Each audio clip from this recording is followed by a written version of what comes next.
Bueno, vamos a intentar definir, esa es la intención, algunos puntos que nos ayuden a ingresar a la problemática en situación de calle desde una perspectiva distinta. Digo, porque todos los que nos enfrentamos a la realidad, nos enfrentamos a la realidad de acompañar a quienes sufren esta realidad.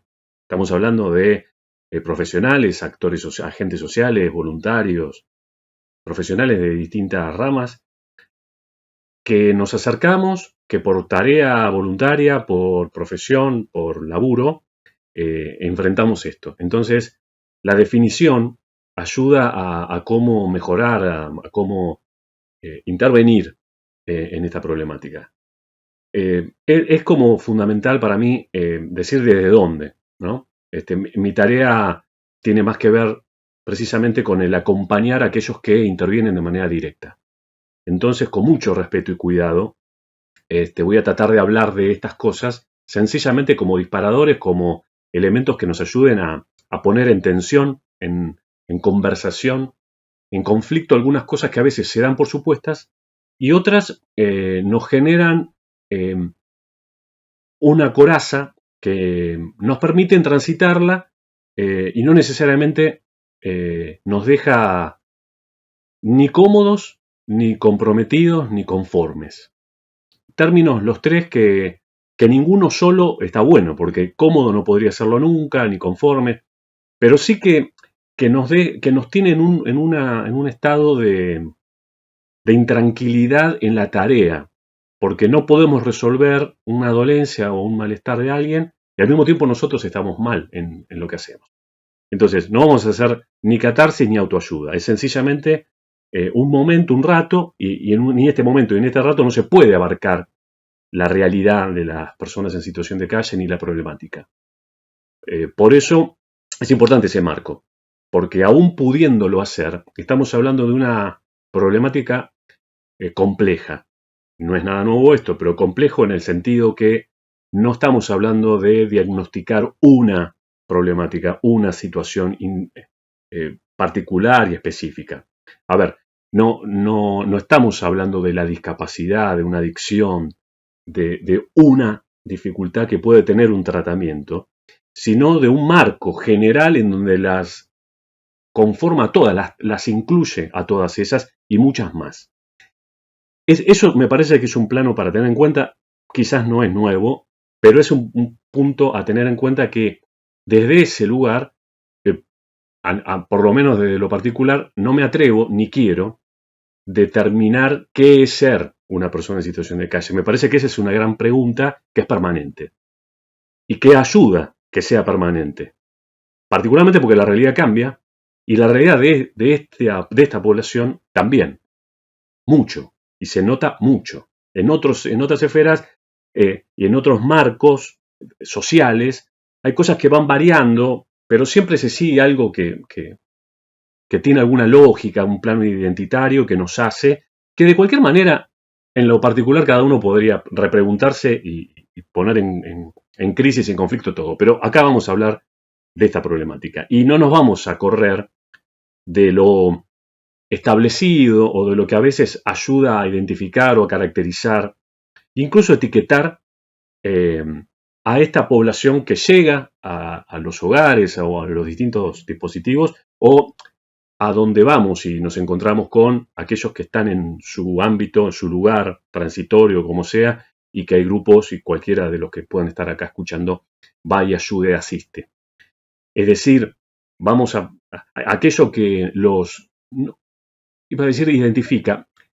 Posiblemente hasta ellos lo tomen como algo que los identifique, pero no necesariamente, y esto por eso lo pongo en duda, es determinante, ni puede ser una etiqueta, en esta población en general.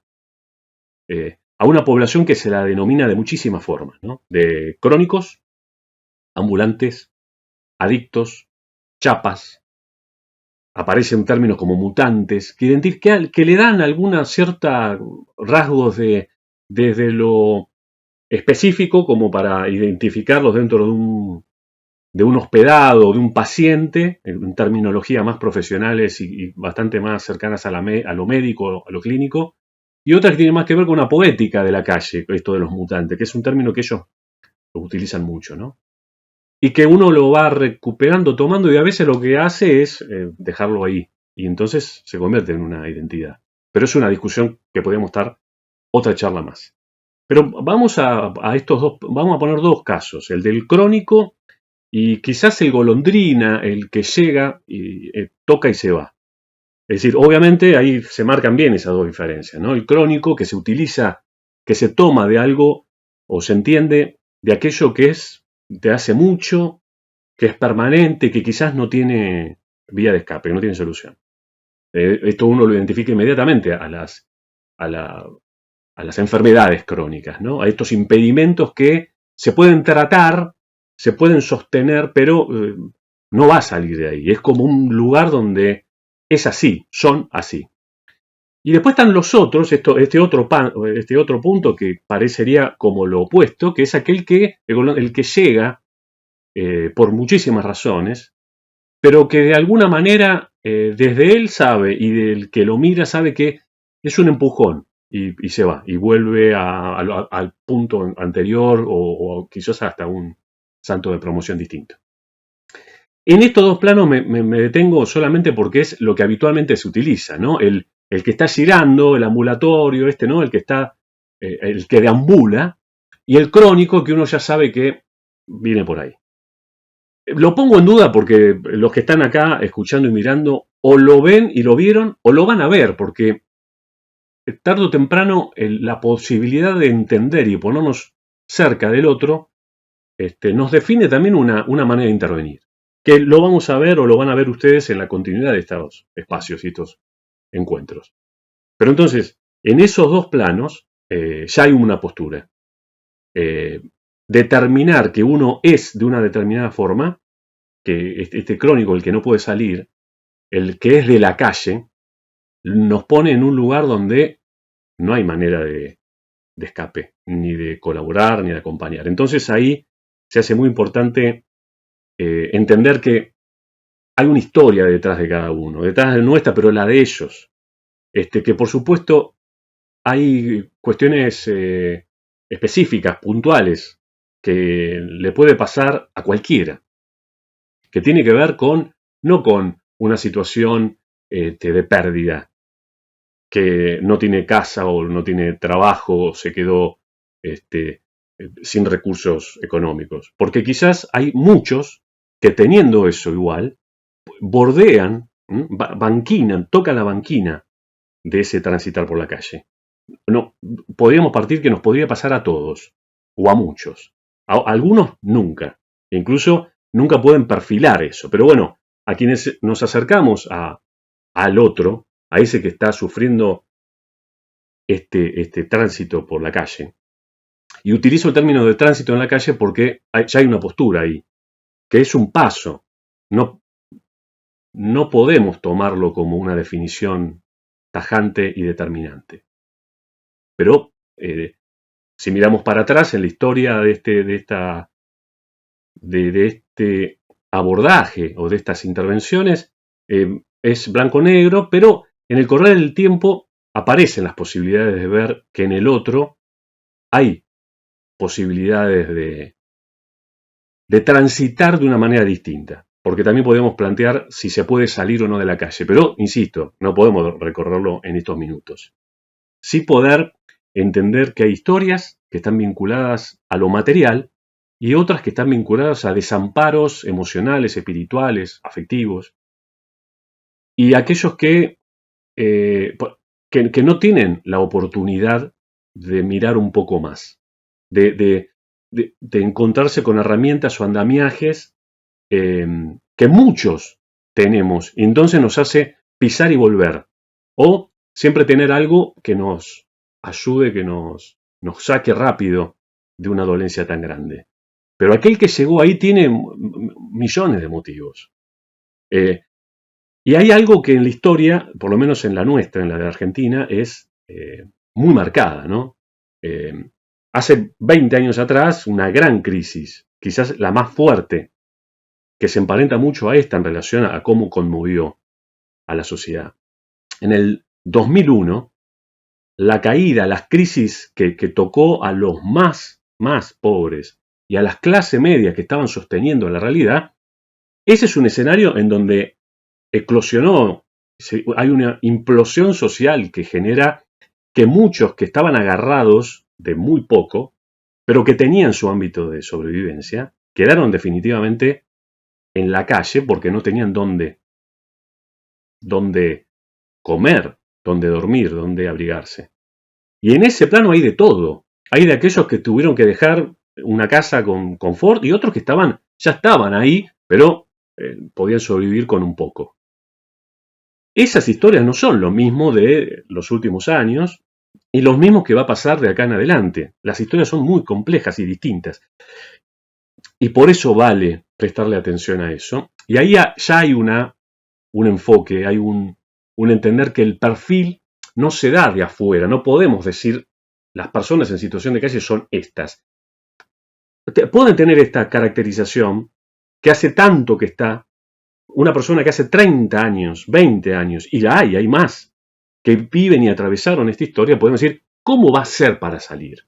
Entonces es posible que no se hable del salir y se hable del transitar de la mejor manera y con la dignidad mínima que proteja esa vida. Y ahí están todas las instituciones, grupos e individuos que los promueve ir en búsqueda de darle una oportunidad. Y creo que en esa oportunidad está también esta manera de ver, esta postura, tomar partido que es en el mirar, observar y escuchar en esas personas y no en quien alguien desde afuera pueda decir qué es ser una persona en situación de calle. Entonces, entre los prejuicios, entre los mitos y entre estas clasificaciones, los que están atendiendo, los que se acercan y nos podemos tomar el tiempo de mirar y de escuchar, tendemos rápidamente, tenemos ahí una resonancia, una impresión inmediata de quiénes son estas personas que atraviesan esta realidad. Y en esto tiene mucho que ver desde dónde uno se para. Por eso tanto tiempo en hablar desde dónde lo hacemos. Porque si nosotros escuchamos, y los escuchamos a ellos mismos, o como les debe pasar a muchos voluntarios o trabajadores sociales o operador social que viene acompañando, hay también un relato que es de ellos mismos, ¿no? Y que está armado también de estos mitos y de estas creencias y de lo que le devuelve el otro individuo y la otra como sociedad, ¿no? Esta idea de lo invisible, esta idea de que en la calle pasa la gente y no la miran, y no lo miran al que está ahí sentado, acostado, y si lo miran con una condena, y si se puede tomar distancia, más. Entonces se genera una coraza, una obviedad. No voy a plantear nada nuevo con relación a esto, pero eso lo va marcando también y lo va haciendo de una manera de sobrevivir, ¿no? Y ahí está esto de poder conformarse en individuos que comparten ámbitos, que puede ser una plaza o un mismo lugar donde cobijarse, o en los ámbitos institucionales. Y ahí nos encontramos con aquellos que son crónicos de lo institucional porque si no están en un parador o en un hogar, no saben qué hacer y se encuentran en una realidad donde suerte que está eso, porque si no, estarían en la nada. Y hay muchos que pasan de hogar en tránsito de hogar a de hogar, y muchos de los que están acá lo conocen, y que no tienen ninguna crítica profunda sobre esos ámbitos. Al contrario, si no estuvieran esos ámbitos, no tendrían nada más. Y están los otros, y estoy generalizando brutamente, y están los otros que en la oposición jamás irían a esos ámbitos. También lo habrán escuchado, lo habrán visto.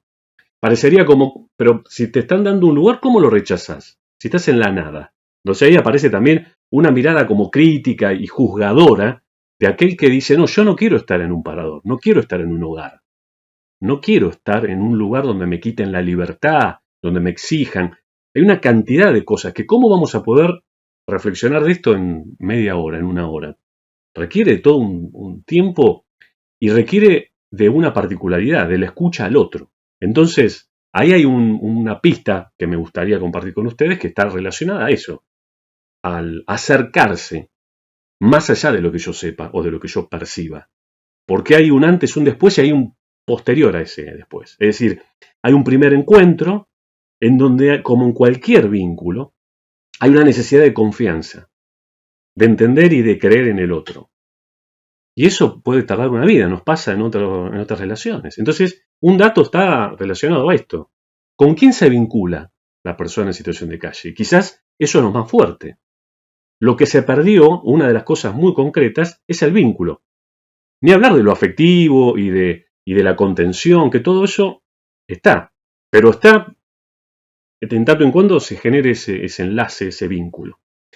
Entonces, ahí me parece que es un primer paso también para entenderlo, ¿no? Para tomarse el tiempo, nosotros, de escuchar y de mirar, porque nadie mejor que el otro para eso. Pero eso no va a ser en una primera instancia. Yo les quiero contar una anécdota, me gustaría pasarles cosas, pero no me da el tiempo. Digo cosas, digo videos, o escuchar audios, o ver una imagen de las personas en situación de calle. Yo tengo una experiencia de una de las cosas que me empujaron a atender esto y no digo a especializarme, pero así a meterme con ganas y compromiso en acompañar a aquellos que trabajan con las personas en situación de calle, es poder acercar esto de la posibilidad de mirar, de entender y de escuchar. En uno de los trabajos de poder entender y aprender de la problemática, la tarea era escuchar, entrevistar a distintas personas que habían pasado por la situación de calle, que la estaban pasando o que habían felizmente atravesado y teniendo sus proyectos de vida. Y eran como 10, 15, ¿no? La idea era entrevistar, generar un marco de poder entenderlo desde la palabra y las sensaciones del otro. Y había de todo, hubo de todo, ¿no? Y recuerdo que antes de exhibirlo, dijimos, bueno, queremos mostrárselos a ustedes, los agrupamos en un ámbito también confiable y veámoslo porque antes de mostrarlo queremos tener como su mirada, estar seguros de que no los va a hacer sentir mal, de que eso es lo que querían contarnos. Bueno, y lo pasamos. Y fue muy interesante, podríamos hablar de otro día y otro tiempo de esto. Pero entre todo lo que iba surgiendo, cuando terminó de la emoción a la ira, a la bronca, al humor, hubo uno de los muchachos que me dijo, pero che, si sabía que era en serio, no te hubiese mandado fruta. Es decir, él contó una historia que nosotros, que estábamos acompañando eso, le creímos. ¿Por qué no íbamos a creerle? Si veníamos de una cantidad de cosas muy, muy fuertes, muy sólidas, y lo que él estaba contando era posible. Pero él se dio cuenta que nos estaba mintiendo, que nos había contado una fantasía, una ficción. Esto para los que trabajan todos los días en esto no es nuevo. Y para el que lo está mirando por primera vez, si eso uno lo toma también como una certeza, estaríamos metiéndolo en una etiqueta también, en donde lo encasillamos en todas las personas en situación de calle mienten, o viven una ficción, o nunca van a contar su origen y por ende no nos van a permitir encontrar una salida. Bueno, ni una cosa ni la otra. Ni la angelización del caso, de las situaciones, ni la condena. Pero es natural. O si quieren, no sé si es natural, pero es lo que sucede. Y le sucede o no sucede en distintos estadios a muchos de los que nos acercamos para.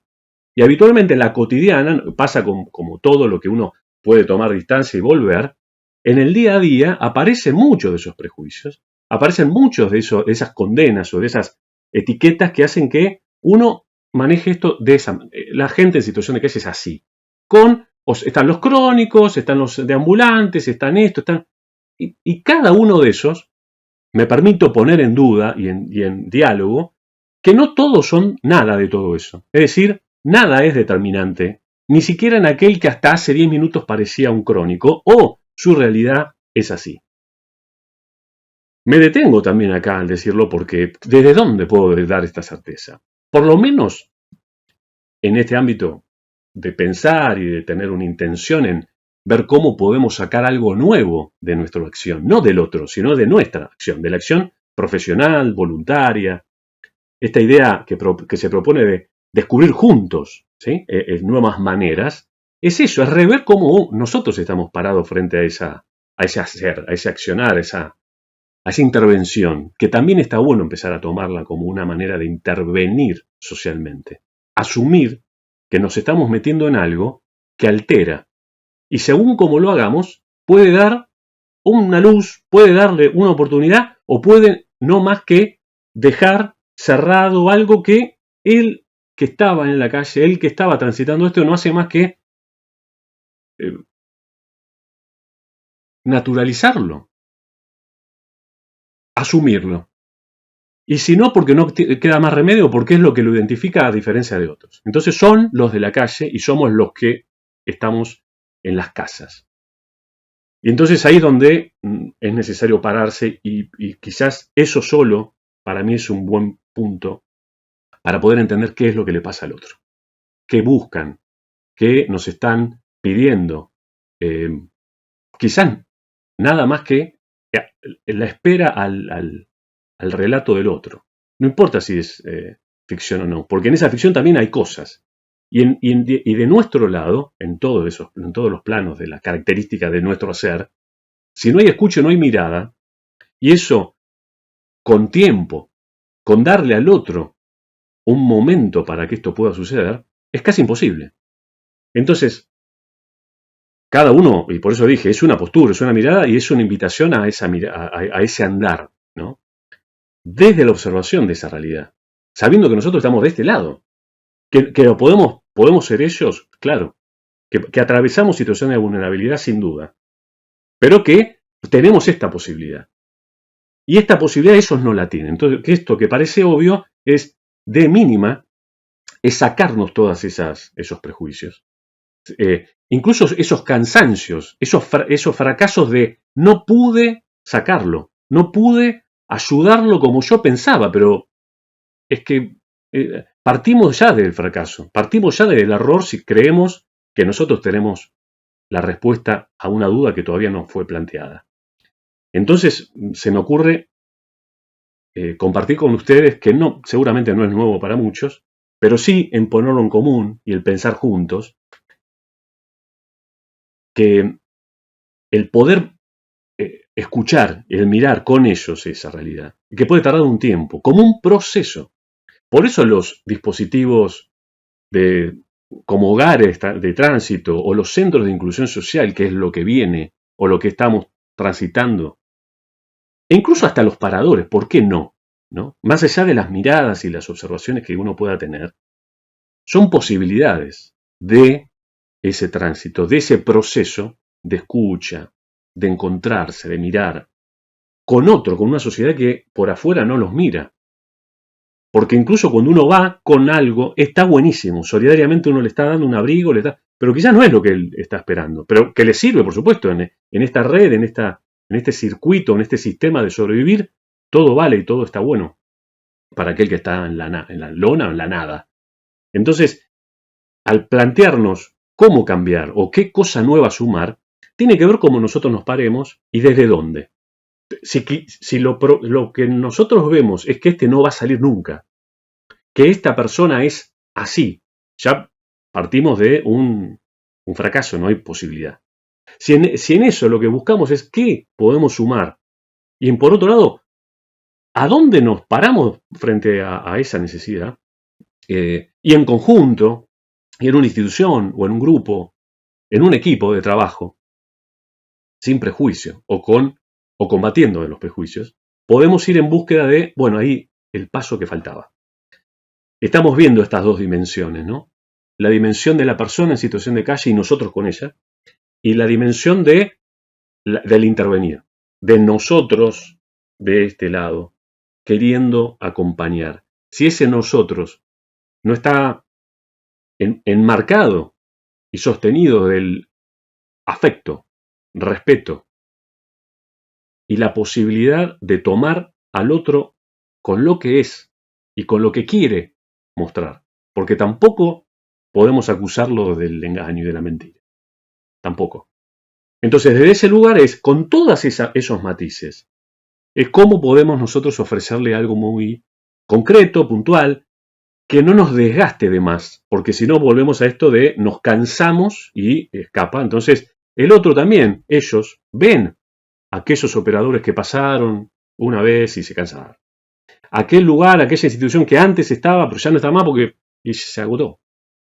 En el tratar de poder sostener, entonces el sostener nuestro es un ejemplo, pero no un ejemplo de enseñanza, es una muestra de que un proceso ayuda a pasar, a transitar. Entonces, nuevamente, en el preguntarnos, en nuestra acción, nuestro desafío es en sostener un proceso, el propio nuestro como equipo, como voluntario, como profesional, y con el otro. Y ahí con el otro también es sin prejuicio. No el otro distinto, diferente, que necesite que yo no. El otro soy yo también. No porque podría estar en la calle, sino porque en un grupo soy un otro. Para el que viene a la institución, al grupo, o al que recibe, o al que se deja dar. Y uno que comparte con otros compañeros. Y ahí aparece el otro también, el otro par, que creíamos par, o que tenemos que hacernos par, compañeros, hermanos, equipo, grupo, para poder hacer mejor. Insisto, esto daría para 4 días y aún así no estaríamos haciendo otra cosa que seguir en la pregunta. Lo que me surge es poder preguntarle al que mira, al que escucha, el que está del otro lado, sobre estas preguntas. Son preguntas que quedan en el aire para seguir continuando en esta indagación. Pero quizás con la certeza, la única, de que no hay recetas. Y cada vez menos. Si no hay recetas en la cotidianidad, en un sistema donde todo funciona, nos desarma. Ni hablar de un tiempo donde no podemos negar, por más que queramos, lo que nos pasa de acá en adelante. Digo de acá, en el medio de una pandemia y en lo que queda, en lo que viene y en lo que seremos. Estamos todavía en duda si nos cambió o no, qué es lo nuevo, qué es lo normal. Imaginémonos, llevémoslo esto a una realidad en donde el cuidarnos quedándonos en casa, para aquellos que no lo tienen, no hay cuidado, no hay protección. Pero fíjense cómo también podríamos, y solamente lo pongo como una grajea para salir de acá y mirar y seguir pensando, que aquellos lugares e instituciones que tenían pensado una manera, la tuvimos que cambiar. ¿Sí? Aquellos hogares que eran de tránsito, la gran mayoría dejó lo transitorio y lo escogió como un hogar, como una casa lo más parecido a la que cada familia tiene. Entonces eso nos replanteó algo que hacía un año atrás jamás se nos hubiese ocurrido. Entonces eso mismo nos lleva adelante que si la tragedia nos empuja acá, podemos pensar, podemos detenernos, sí que podemos. Debemos. Porque nosotros necesitamos un campo de trabajo, un campo de acción, que haga disfrutable todo, incluso esto, el ayudar al otro a que tenga un ámbito de disfrute también, que sea mínimo, pequeño, corto. Por eso también esto del tránsito y del proceso, y no de la certeza de la salida. Recetas no hay. Si hubiera, la realidad sería otra, pero ya vemos que no. Y eso no es fracaso. Eso es una obligación, una invitación a escucharnos entre nosotros, a aprender de la experiencia de una primera mirada de alguien que entró y dijo, mira, yo detecto esto, y quizás eso, un voluntario, una piba o una persona grande que mira a esta realidad de una manera distinta, que quizás un trabajador social que hace 30 años que está en el tema no pudo ver, pero porque tuvo que construir una manera de accionar.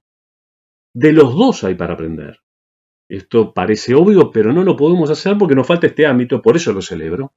Invito y me convido a las próximas, porque es por ahí, es por acá. En nuestro encuentro de pensar, de dialogar y de poner como objetivo el respeto y el afecto al otro. Porque si no hay eso, me parece que ahí sí partimos de un error.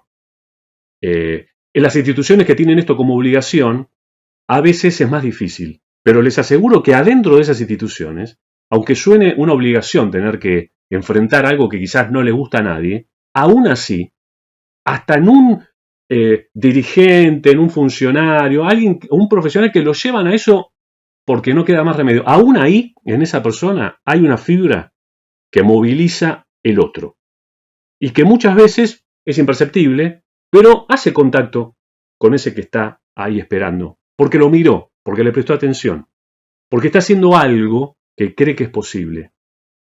que lo ayude a transitarlo.